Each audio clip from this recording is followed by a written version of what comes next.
दोस्तों, ये कहानी एंडी नाम के एक बैंक मैनेजर के इर्द गिर्द घूमती है। एंडी को अपनी पत्नी और उसके प्रेमी की हत्या के आरोप में आजीवन कारावास की सजा सुनाई जाती है।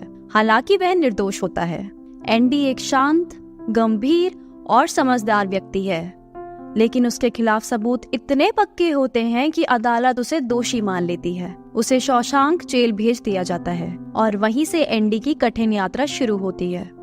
शौशांक जेल में एंडी की मुलाकात रेड से होती है, जो जेल का सबसे पुराना और सबसे अनुभवी कैदी होता है, जो लगभग 20 सालों से जेल में है।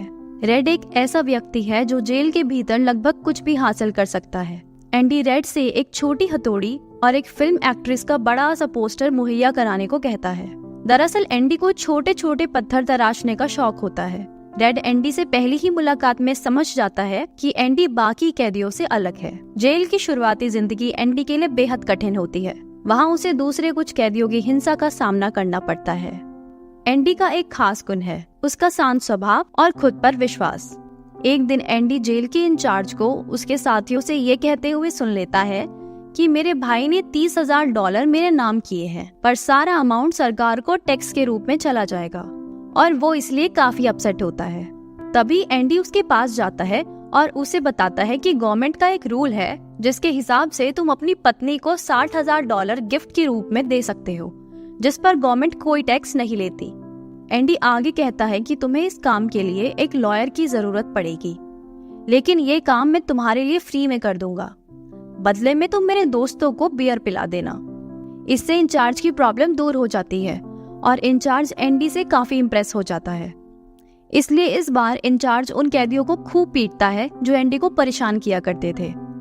इंचार्ज ये बात जेल के वार्डन को बताता है कि किस तरह एंडी ने उसके $30,000 का नुकसान होने से बचाया। इसलिए वार्डन एंडी से मिलने उसके सेल जाता है। उसे एंडी के सेल की दीवार पर एक पोस्टर लगा दिखता है और एंडी के हाथ में एक बाइबल मिलती है, जिससे वार्डन को लगता है कि एंडी एक धार्मिक इंसान है।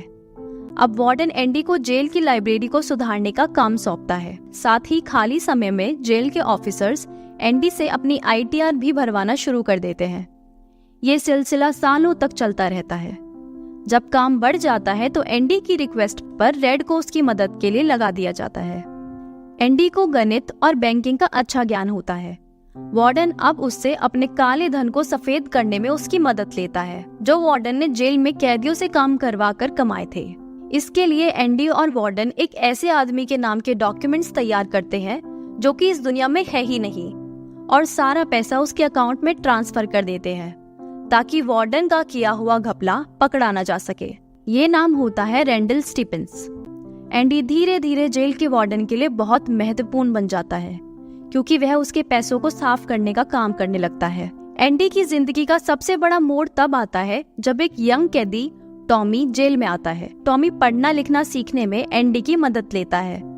दोस्तों, दरअसल टॉमी उस इंसान को जानता है जिसने एंडी की पत्नी और उसके प्रेमी की हत्या की थी, और वो ये बात एंडी को बताता है। इसलिए एंडी वार्डन से कहता है कि इस मामले की दोबारा जांच करवाएं। लेकिन वार्डन को डर होता है कि एंडी के बाहर जाने से उसकी सारी गुप्त बातें भी बाहर आ जाएंगी, इसलिए वह टॉमी को मरवा देता है। अब एक दिन एंडी और रेड बात कर रहे होते हैं कि जब वो जेल से बाहर निकलेंगे तो कहाँ जाएंगे। इस पर एंडी बोलता है कि मैं मेक्सिको में जिहुआतिन्यो नाम की जगह जाऊंगा और वहाँ अपना एक रेस्टोरेंट खोलूंगा और अपनी बोट में बैठ के मछलियाँ पकड़ने जाया करूंगा। उसकी ये बात सुनकर रेड कहता है कि जरूरत से ज्यादा उम्मीद करना और सपने देखना सेहत के लिए ठीक बात नहीं है। इस पर एंडी कहता है कि मैं यूं घुट घुट कर नहीं जी सकता।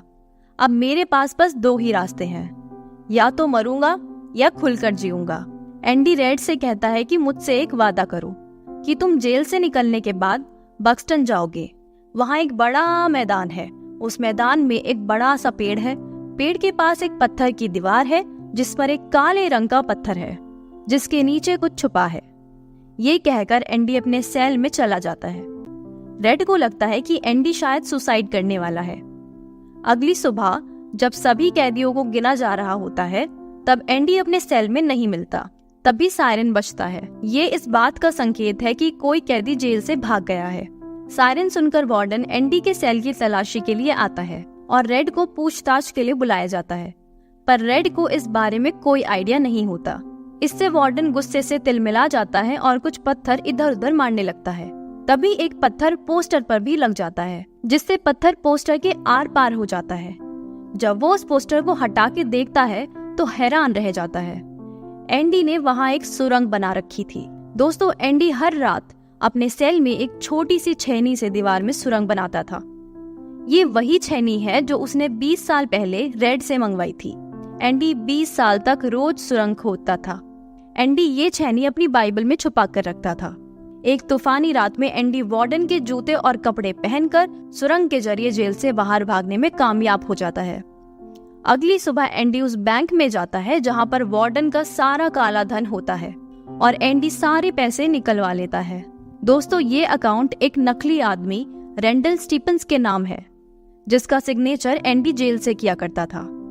एंडी वार्डन के काले धन के सारे सबूत लेकर भागता है और उन्हें न्यूज़पेपर में पब्लिश करवा देता है, जिससे वार्डन की सारी सच्चाई सामने आ जाती है।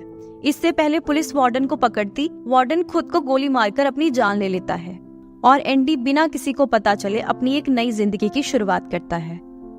अब कुछ दिन बाद रेड की भी 40 सालों की सजा पूरी हो जाती है और उसे जेल से छोड़ दिया जाता है। जेल से निकलने के बाद रेड उस जगह जाता है जहां जाने का वादा उसने एंडी से किया था। रेड काला पत्थर उठाता है और उसे उसके नीचे एक पत्र मिलता है, जिसमें लिखा होता है कि अगर वह कभी जेल से आजाद हो जाए तो उसे मेक्सिको में जिवातिनियो नाम की जगह पर जाकर मिलना। उस पत्र के साथ कुछ पैसे भी होते हैं। फिल्म का सबसे भावनात्मक और खूबसूरत सीन तब आता है जब रेड और एंडी आखिरकार समुद्र किनारे मिलते हैं। दोनों दोस्त अपनी आजादी का आनंद लेते हैं और एक नई शुरुआत करते हैं। दोस्तों, ये कहानी एक मास्टरपीस मूवी है जिसका नाम है शोशांक रिडेम्पशन। अब आप मुझे कमेंट करके बताइए, अगर आप एंडी की जगह होते तो सुरंग खोदने के लिए किस औजार का उपयोग करते। मैं आपसे फिर मिलूंगी एक नई मूवी के साथ। टेक केयर दोस्तों, बाय बाय।